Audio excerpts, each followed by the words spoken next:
এখন ধরেন আপনার ওজন বেড়ে যাইতেছে, হ্যাঁ, ওজন কমাইতে চাইতেছেন, ডেইলি যে ব্যস্ততা এটার কারণে এবং আপনার অলসতার কারণে ওজন কমাইতে পারতেছেন না। তো এখন কি করবেন, কিভাবে কমাবেন, অনেক দুশ্চিন্তায় পড়ে গেছেন।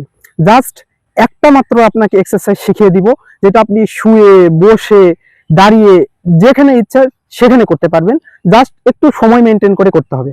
ব্যায়ামটা কিরকম, জাস্ট এইরকম করবেন।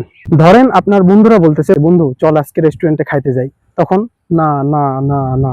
আপনার মা বলতেছে নে বাবা খা, আপনি বলবেন না না না। ধরেন আপনার বন্ধু বলতেছে যে বন্ধু চল আজকে আমার বার্থডে, তোকে ট্রিট দিব, না না না না।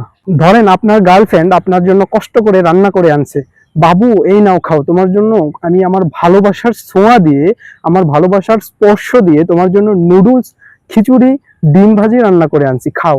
আপনি বলবেন না না না না। অর্থাৎ যখনই যে কেউ আপনাকে খাবারের জন্য প্রলোভিত করুক, আপনার খাবারের জন্য ফোর্স করুক, আপনি জাস্ট একটা এক্সারসাইজ করবেন, না না না না। জাস্ট এই এক্সারসাইজ করবেন, তাহলে বিনা পরিশ্রমে আপনার ওজন অনেকটা কমাতে আপনি সামর্থ্য হবেন।